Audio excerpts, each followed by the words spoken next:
Kisah Rasul 16. Kisah Rasul pasal 16 ayat yang ke-19 mulai. Kisah Rasul 16 ayat yang ke-19.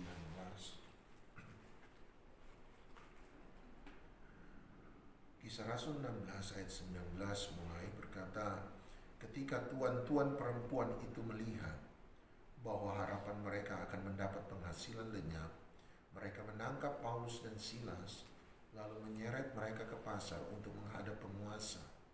Setelah mereka membawa keduanya menghadap pembesar-pembesar kota itu, berkatalah mereka, katanya, orang-orang ini mengacau kota kita ini karena mereka orang Yahudi, dan mereka mengajarkan adat istiadat yang kita sebagai orang Roma tidak boleh menerimanya atau menurutinya. Juga orang banyak bangkit menentang mereka, lalu pembesar-pembesar kota itu menyuruh mengoyakkan pakaian dari tubuh mereka dan mendera mereka. Setelah mereka berkali-kali didera, mereka dilemparkan ke dalam penjara, dan kepala penjara diperintahkan untuk menjaga mereka dengan sungguh-sungguh. Sesuai dengan perintah itu, kepala penjara memasukkan mereka ke ruang penjara yang paling tengah, dan membelenggu kaki mereka dalam pasungan yang kuat. Tetapi kira-kira tengah malam, Paulus dan Silas berdoa dan menyanyikan puji-pujian kepada Allah, dan orang-orang hukuman lain mendengarkan mereka. Akan tetapi terjadilah gempa bumi yang hebat sehingga sendi-sendi penjara itu goyah, dan seketika itu juga terbukalah semua pintu dan terlepaslah belenggu mereka semua. Ketika kepala penjara itu terjaga dari tidurnya dan melihat pintu-pintu penjara terbuka, dia menghunus pedangnya hendak membunuh dirinya karena dia menyangka bahwa orang-orang hukuman itu telah melarikan diri. Ayat 28. Tetapi Paulus berseru dengan suara nyaring, katanya, jangan celakakan dirimu sebab kami semuanya masih ada di sini. Kepala penjara itu menyuruh membawa suluh, lalu berlari masuk, dan dengan gemetar tersungkurlah dia di depan Paulus dan Silas. Dia mengantar mereka keluar sambil berkata, Tuan-tuan, apakah yang harus aku perbuat supaya aku selamat? Ayat 31. Jawab mereka, percayalah kepada Tuhan Yesus Kristus dan engkau akan selamat, engkau dan seisi rumahmu. Anda mungkin tahu cerita tentang kepala penjara Filipi. Satu kali Paulus dan Silas dimasukkan dalam penjara, dan ketika mereka ada dalam penjara, di tengah malam Paulus dan Silas mulai menyanyi dan memuji Tuhan. Ada pendeta berkata, waktu Paulus dan Silas memuji Tuhan, Tuhan sampai senangnya dia menghentak-hentakkan kaki. Pernah lihat kalau pendeta Pantekosta tua dulu kalau nyanyi ada kakinya. Dan Tuhan menghentak-hentakkan kakinya tanpa Tuhan sadar. Waktu dia menghentak-hentakkan kakinya, Alkitab berkata bumi ada dalam tumpuan kakimu. Jadi bumi gemetar, bumi goncang, dan terjadi gempa bumi yang besar. Pintu penjara terbuka, belenggu-belenggu mereka terlepas, dan kepala penjara ketika sadar, dia kemudian melihat pintu penjara sudah terbuka. Dia kemudian ambil pedang dan hendak bunuh diri. Paulus kemudian berkata, jangan lakukan itu sebab kami masih ada di sini. Yang membuat kepala penjara itu bertobat, kalau Anda perhatikan baik-baik, yang membuat kepala penjara itu bertobat bukan karena ada gempa bumi yang besar. Saya percaya gempa bumi yang besar itu adalah mujizat, terutama sebab gempa bumi itu membuka pintu-pintu penjara. Tetapi mujizat sesungguhnya, kalau mau bilang mujizat sesungguhnya bukan membuka pintu penjara. Gempa bumi kalau besar, kalau gempa bumi sangat besar, pintu bisa terbuka. Yang setuju katakan amin. Jadi masalahnya bukan gempa bumi membuka pintu. Mujizat terbesar hari itu, gempa bumi yang besar bukan sekedar membuka pintu, tetapi melepaskan belenggu di tangan mereka. Nah, gempa bumi kayak apa yang bisa melepaskan belenggu? Nggak ada. Tapi yang aneh adalah gempa bumi itu bukan cuma membuka pintu, tetapi kemudian dia melepaskan belenggu yang ada di tangan mereka. Itulah mujizat yang sesungguhnya. Tetapi sekalipun itu mujizat yang sesungguhnya, kepala penjara bertobat bukan karena mujizat itu. Kepala penjara bertobat sebab Paulus kemudian ketika dia lihat pintu penjara terbuka, justru dia mau bunuh diri sebab dia pikir mereka sudah lari. Jadi ketika seseorang melihat mujizat Tuhan yang luar biasa, bisa diresponi dengan pertobatan, tetapi juga bisa diresponi dengan ketakutan.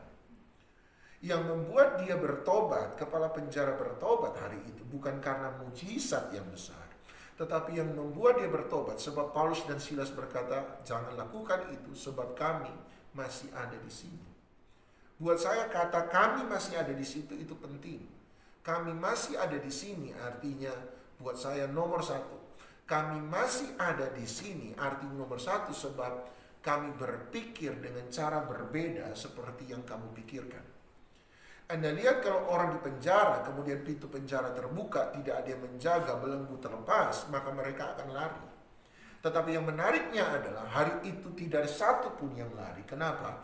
Sebab cara berpikir mereka berbeda dengan cara berpikir orang dunia. Yang membuat seseorang bertobat adalah ini. Ketika dia tahu bahwa Anda dan saya ada di sini, sama seperti dia artinya.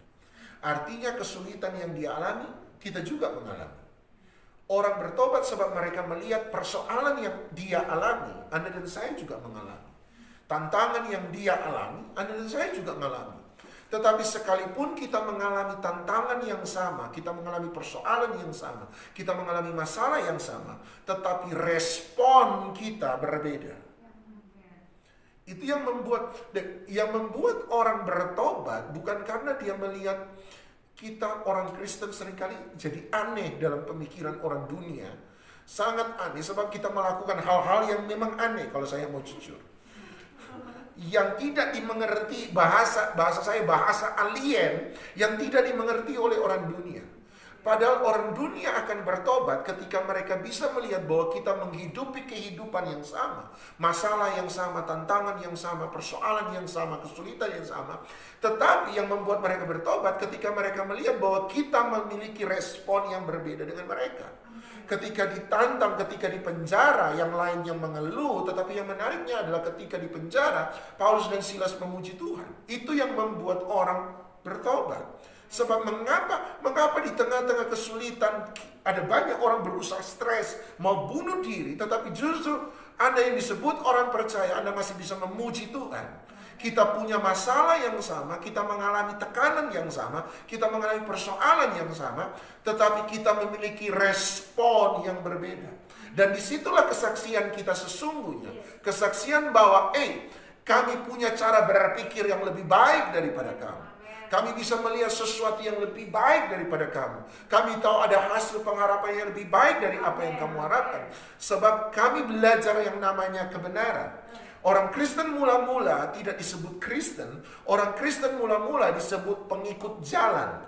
Sebab mereka selalu berkata, ada satu jalan, ada satu jalan, ada satu jalan yang lebih baik. Ada satu jalan untuk punya pengharapan yang lebih baik. Ada satu jalan untuk dapat kehidupan yang lebih baik. Dan selalu mereka menunjukkan Kristus, Yesus, apa yang Yesus ajarkan sebagai jalan yang lebih baik. Jalan yang lebih mulia. Sebab Yesus berkata, akulah jalan, kebenaran, dan kehidupan.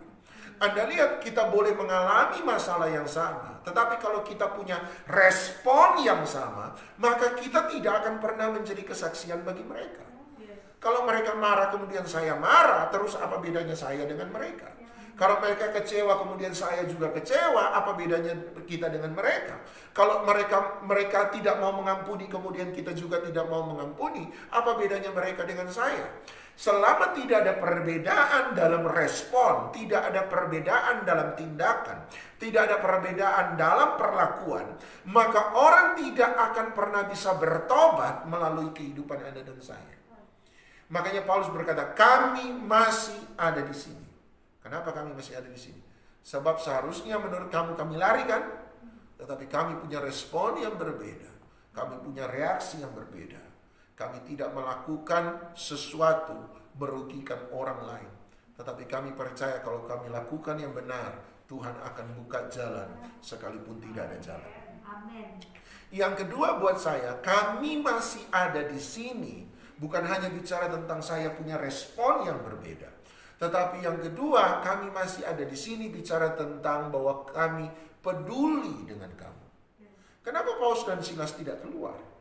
Sederhana, sebab dia tahu kalau mereka keluar, konsekuensi dari larinya Paulus dan Silas akan membuat kepala penjara Filipi dihukum. Itu sebabnya mereka memilih untuk tetap tinggal. Kenapa memilih untuk tetap tinggal? Bukan hanya cara berpikir mereka berbeda, tetapi karena mereka berkata, saya ada di sini karena kamu. Saya peduli dengan kamu. Saya sayang dengan kamu. Aku mengasihi engkau. Saya selalu bilang, goodness is the universal language for God. Kebaikan adalah bahasa universal yang dimengerti oleh semua orang tentang Allah sesungguhnya. Orang mau tahu siapa Allah, mereka harus melihat kebaikan. Dan kebaikan, makanya Matius 5 berkata, kalau kamu berbuat baik, kemudian berkata, apabila orang melihat perbuatanmu yang baik, maka mereka akan memuliakan Bapamu yang di surga. Aneh, siapa yang berbuat baik? Saya. Siapa yang dipuji? Bapa yang di surga. Kenapa saya berbuat baik tetapi dia yang dipuji? Jawaban yang paling masuk akal adalah satu, sebab kebaikan yang kita buat adalah satu kebaikan yang extraordinary, sehingga tidak lagi bisa dilihat sebagai sebuah kebaikan yang manusiawi, tetapi hanya bisa dilihat sebagai sebuah kebaikan yang ilahi. Sekali lagi, kebaikan yang kita buat begitu besarnya sehingga orang berkata, nggak mungkin dia. Satu kebaikan yang tidak lagi manusiawi, tapi satu kebaikan yang ilahi. Saya dulu ini pernah ngajar gini. Saya pernah ngajar goodness is the universal language for God. Kebaikan adalah bahasa universal tentang Allah. Dan saya bilang mari kita berbuat baik. Saya beri contoh, satu kali saya ada tukang parkir. Saya biasakan tukang parkir tempat itu. Waktu itu parkiran masih 1.000, saudara, masih 1.000, 2.000. Saya biasakan memberi 10.000 hari itu. Saya sengaja beli 10.000. Saya beri 10.000 dan berkata, terima kasih Tuhan Yesus memberkati. Berkali-kali saya datang tempat yang sama, tukang parkir yang sama. Saya bilang, puji Tuhan, Tuhan Yesus memberkati. Saya kasih 10.000. Supaya dia tahu bahwa yang pertama itu bukan kebetulan. Yang pertama, kedua juga bukan lagi karena mood bos lagi bagus. Makanya dan hari lepas hari, waktu karena saya biasa beri 10.000, sementara parkir cuma waktu itu 1.000 atau 2.000. Tiap kali dia lihat mobil saya, dari jauh, prit. Tempat spesial, VVIP. Dan saya belajar membeli, dan saya cerita itu. Nah, ternyata ada orang yang mendengar, dan kemudian dia bilang begini, loh Pak, saya juga melakukan hal yang sama. Parkir 1.000, 2.000 waktu itu, dia biasanya memberi, misalnya dia bisa memberi, parkir 1.000, dia memberi 2.000, dia memberi lebih, dia memberi 4.000. Tapi dia bertanya, kenapa respon tukang parkir Bapak dan respon tukang parkir saya berbeda? Dan saya nggak mengerti kenapa. Lama waktu saya renungkan itu, saya biarin aja saya renungkan. Lama-lama baru saya sadar, oh iya ada perbedaan. Parkir 1.000, saya biasa beri 10.000. Dia parkir 1.000, dia biasa beri 2.000. Tentu saja perlakuannya akan berbeda. Kenapa? Sebab kalau 1.000 diberi 2.000, buat si tukang parkir, oh ya orang ini baik, itu untungnya saya. Itu hokinya saya.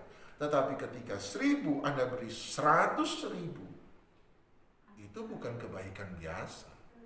Itu extraordinary goodness. Maksudnya harusnya orang nggak mungkin datang di tempat ini. Orang lain nggak ada yang peduli. Kenapa kamu datang?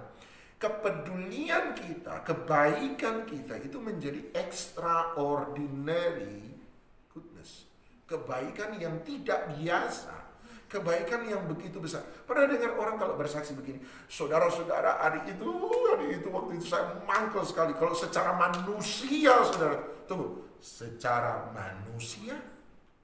Berarti kan dia baru saja bilang bahwa secara manusiawi, ya harusnya saya marah. Secara manusiawi, ya seharusnya saya benci. Saya suka bilang, secara manusiawi dulu waktu saya dibaptis, karena saking senangnya saya angkat tangan kanan. Lupa waktu dibaptis kepala masuk, tangan nggak masuk. Jadi sekali-sekali masih ada urapan menado turun, saudara, misalnya gitu. Nah, saya nggak melakukan itu, saya masuk semua. Tapi misalnya, Kalau secara manusia Pak, habis itu orang Pak, ini tangan belum baptis Pak. Atau waktu dulu ngambang, waktu dibaptis ngambang mulut keluar Pak. Ini belum baptis Pak. Dan orang secara manusia, saya mau marah, saya benci, saya mau pukul dia. Tetapi itu kan manusiawi. Kita tidak pernah dipanggil untuk bersikap manusiawi. Kita dipanggil memang untuk bersikap ilahi. Sukacita di tengah-tengah keadaan yang sulit itu ilahi, itu bukan manusiawi. Untuk mengucap syukur dalam segala keadaan itu bukan manusiawi, itu adalah sesuatu yang ilahi. Dan justru kita melakukan itu, kita mampu melakukan itu. Satu, karena kasih Kristus ada di dalam kita. Tetapi yang kedua, karena saya peduli dengan kamu. Seseorang bertobat bukan karena Anda ini punya kesuksesan yang luar biasa. Kesuksesanmu buat kamu, apa hubungannya kesuksesanmu dengan saya? Tetapi bagaimana kalau kita bisa menghubungkan keberhasilan saya, kesuksesan saya, kekayaan saya, berkat Tuhan dalam hidup saya, ternyata ada hubungannya dengan hidupmu. Sebab saya jadi alat Tuhan untuk membawa kebaikan Tuhan. Saya peduli dengan kamu. Saya peduli. Kepedulian buat saya adalah sesuatu yang hilang di tengah-tengah kehidupan gereja hari ini. Buat saya itu adalah sesuatu yang hilang. Dan Tuhan Yesus bahkan menegur secara khusus lewat perumpamaan apa? Perumpamaan orang Samaria yang baik hati. Dan itu kan teguran secara langsung. Itu teguran langsung. Ada orang dirampok, saudara sebangsa, sesukumu sendiri. Tetapi ketika kamu yang disebut imam Lewi lewat, imam, orang yang harusnya melayani, orang yang bicara tentang kasih, orang yang bicara soal keadilan, orang yang bicara tentang kepedulian Tuhan, orang yang bicara soal kebaikan Tuhan. Tapi ketika kamu melihat itu dari jauh, tiba-tiba kamu memutar jalan supaya kamu tidak perlu menolong orang itu. Bukan cuma imam, dia berkata, kemudian ada nabi, kemudian ada orang-orang besar, orang-orang beragama, ahli Taurat, orang Farisi. Dan dia berkata, tidak ada satupun dari kamu yang menolong. Kehilangan terbesar kita adalah kehilangan kepedulian terhadap orang lain. Ada satu orang yang saya hargai, dan waktu saya dengar dia bersaksi, saya bilang saya jauh dari dia, saya tidak bisa melakukan apa yang dia lakukan. Dia sempat cerita satu kali ketika dia lewat di jalan dan terjadi tabrakan. Dan waktu terjadi tabrakan, harusnya dia pergi ke pelayanan. Hari itu yang menariknya adalah dia berhentikan kendaraannya. Dia datang pada orang yang kecelakaan. Dia bilang, bawa naik mobil saya. Dia yang angkat sendiri. Sehingga seluruh bajunya penuh dengan darah. Dia angkat orang itu, dia bawa ke rumah sakit. Dia telepon gereja dan dia berkata, mohon maaf. Di tengah jalan saya ketemu orang kecelakaan. Saya sementara tunggu orang ini. Saya tahu kalau saya cepat saya masih bisa sampai untuk melayani. Tapi satu persoalan, baju saya sudah penuh dengan darah. Bapak mau terima saya atau tidak? Dan gereja berkata, enggak apa-apa Pak, kita gantikan dengan orang lain. Kalau saya jadi pendetanya, dalam hati saya berkata, saya mau bilang silakan datang.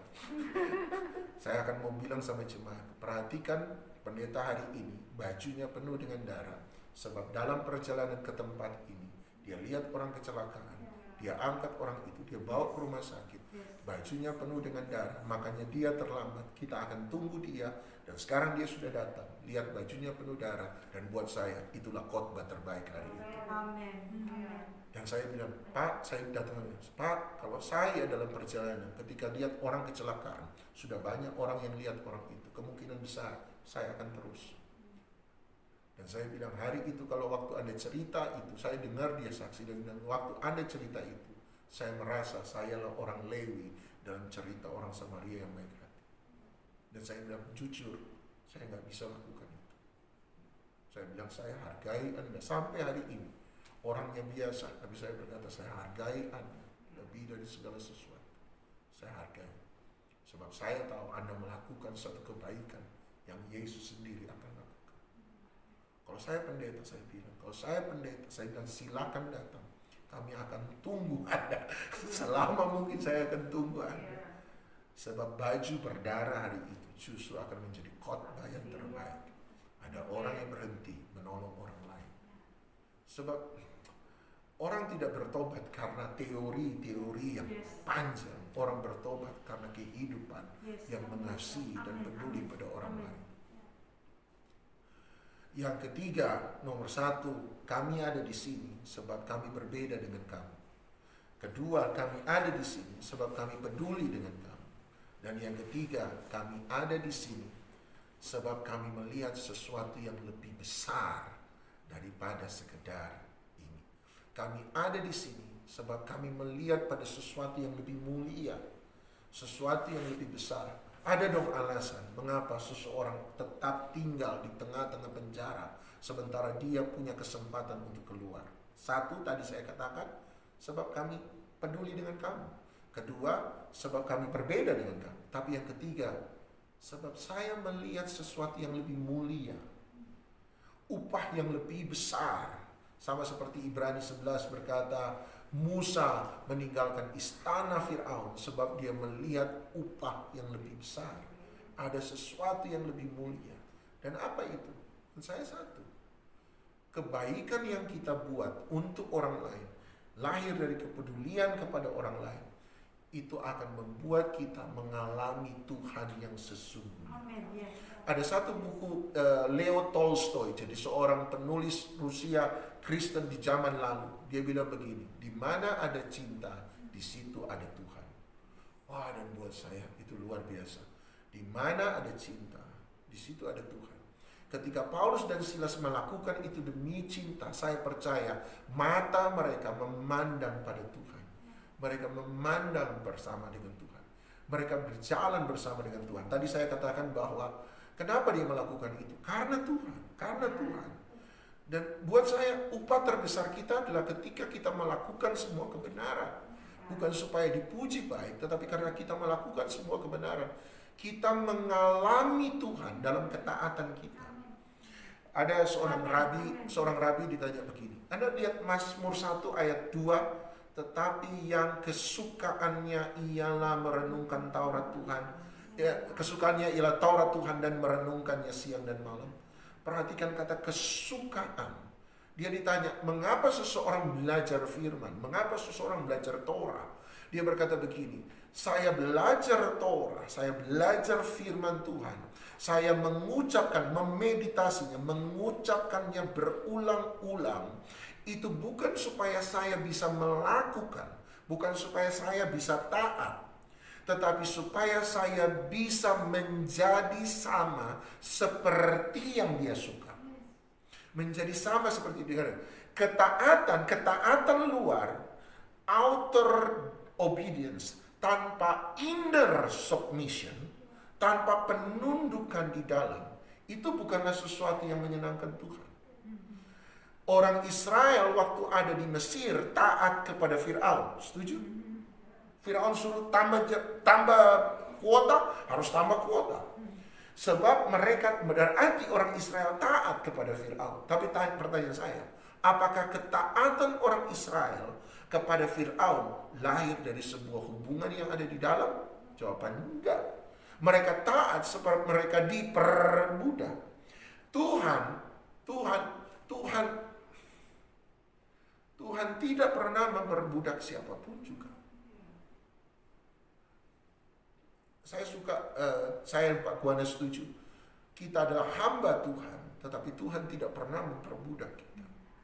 Hubungan kita dengan Tuhan, kalaupun Tuhan dan hamba, itu didasarkan pada hubungan Tuhan dan hamba yang dibangun di atas dasar cinta dan bukan di atas dasar keterpaksaan. Amen. Dia bilang begini, kenapa saya mengucapkan Torah Tuhan, firman Tuhan terus menerus, supaya saya menjadikan diri saya menyukai apa yang dia sukai. Amen. Yes. Dan dia bilang begini, kalau saya menyukai apa yang Tuhan sukai, maka saya akan bertemu dengan Tuhan di tempat di mana dia suka. Ada orang bilang begini, Ibu Teresa pernah bilang begini, Tuhan tidak ada di gedung-gedung pertemuan ibadah, Tuhan ada di jalan-jalan di antara orang menderita. Dan ketika kita menolong orang menderita, kita justru bertemu dengan Tuhan di dalam mereka yang menderita. Tuhan ada di mana? Tuhan ada di tempat orang berdosa. Tuhan ada di tempat orang-orang rusak dan hancur. Tuhan ada orang-orang yang sementara menderita. Kalau kita belajar menyukai apa yang Tuhan sukai dan kita pergi ke situ, maka justru pertemuan kita dengan orang-orang seperti itu adalah justru pertemuan kita dengan Tuhan. Makanya pelayanan menghasilkan sukacita. Kenapa pelayanan menghasilkan sukacita? Sebab saya berjumpa dengan Tuhan di tempat di mana saya melayani. Sebab kalau Tuhan ada di tempat-tempat orang yang hancur dan saya datang ke situ, maka saya akan berjumpa dengan dia. Dan sang rabi berkata begini, saya ada di sana sebab itulah tempat kesukaan Tuhan. Dan saya tahu saya akan berjumpa dengan dia di situ. Dia kemudian beri contoh begini, seandainya ada seorang ibu punya 2 orang anak. Kepada salah seorang anaknya, tiap hari dia bilang, nak, buatkan mama kopi jam 5 sore. Mama mau minum kopi jam 5 sore. Selama 30 tahun, sang anak sulung itu selalu menyediakan kopi jam 3 sore untuk mamanya, kopi jam 3 sore untuk mamanya, kopi jam 3 sore untuk mamanya, kopi jam 3 sore untuk mamanya, kopi jam 3 sore untuk mamanya. Selama 30 tahun. Satu kali setelah 30 tahun, kebetulan dia melihat ketika dia buat kopi untuk mamanya jam 3 sore, waktu dia pergi tanpa sadar, waktu dia pergi dia berbalik, dia lihat mamanya sementara ambil kopi yang dia buang, dia buat, kemudian buang di tanaman. Kemudian anak sulung itu datang pada sang mama, mama, kenapa mama buang kopi yang saya buat? Selama 30 tahun, apakah mama melakukan hal yang sama? Dia berkata, ya. Kenapa mama buang kopi? Mama suruh saya buat kopi jam 3 sore, tapi kenapa setelah saya buat, waktu saya pergi ke dapur, mama buang kopi yang saya buat? Mamanya bilang begini, sebab mama gak suka minum kopi. Kemudian sang anak berkata, kalau mama gak suka minum kopi, kenapa mama suruh saya buat kopi? Sang ibu berkata, supaya kalau kamu buat kopi, kamu datang kepada mama, kita bisa ngobrol sebentar. Kemudian sang rabi berkata, apakah itu akan membuat hati anaknya senang? Terutama ketika dia tahu ternyata mamanya tidak suka kopi, mamanya suka teh. Dan anak bungsunya selama 30 tahun yang buat teh. Dia bilang, ma, kalau mama gak suka kopi, dan kopi hanyalah alasan untuk ketemu dengan saya, kenapa mama tidak suruh saya buat teh? Supaya kita bisa minum teh sama-sama di situ. Dan dia bilang, itulah Tuhan. Dia suruh kita taat, supaya itu menyatakan pada kita, itu yang Tuhan suka. Seperti minum teh sama-sama dengan Tuhan. Tempat di mana Tuhan suka. Duduk sama-sama, bercengkrama dengan Tuhan. Dan dia berkata, di tempat ketaatanlah, justru kita belajar lebih dalam tentang Tuhan. Kenapa? Sebab kita belajar apa yang Tuhan suka. Saya mengampuni bukan karena saya suka dilukai. Saya mengampuni sebab saya tahu Tuhan juga suka mengampuni. Dan waktu saya belajar mengampuni, saya berjumpa dengan Tuhan di tempat pengampunan. Saya memberi bukan karena saya suka memberi. Saya memberi sebab saya suka. Saya tahu Tuhan suka memberi. Dan saya belajar suka apa yang Tuhan suka. Dan waktu saya suka apa yang Tuhan suka, saya menemukan Tuhan di tempat memberi. Saya melayani bukan karena saya sebenarnya suka melayani, tapi karena saya tahu Tuhan suka melayani. Saya belajar suka apa yang Tuhan suka. Dan saya ketemu Tuhan di tempat yang bernama pelayanan. Saya percaya itu yang dilakukan oleh Paulus dan Silas. Matanya memandang jauh pada kekekalan dan menemukan Tuhan di situ. Dan saya percaya justru waktu mereka diam di penjara, mereka ketemu Tuhan di situ. Mereka ketemu Tuhan dan hasilnya luar biasa. Tuhan benar-benar hadir di penjara hari itu. Dan satu orang dan seisi rumah tangganya hari itu diselamatkan. Dia menemukan Tuhan di tempat yang Tuhan suka. Saya berkata, pantas ya, murid-murid selesai menderita, maka pulanglah mereka dengan bersuka cita, sebab mereka merasa mereka dilayakkan untuk menderita sama seperti Kristus menderita. Buat saya itu aneh. Tapi disitulah ternyata, di dalam penderitaan itulah mereka ketemu dengan Tuhan. Bukankah itu yang terjadi dengan Stefanus? Waktu dirajam dengan batu, langit tiba-tiba terbuka. Dan apa yang Stefanus lihat? Yesus ada di atas awan. Dia berjumpa dengan Tuhan di tempat di mana Tuhan suka. Dan buat saya, di mana Tuhan hari ini? Kalau ditanya di mana Tuhan hari ini, ya dia sering-sering ke sinagoga sih. Tapi Tuhan lebih banyak di marketplace. Dia sementara berjumpa dengan orang-orang yang menderita di sana. Yang sakit dia sembuhkan, yang lemah dia kuatkan. Dan itulah doa kita buat Doni Junior. Kita mendoakan dia nanti. Tuhan memberkati, Tuhan memberkati.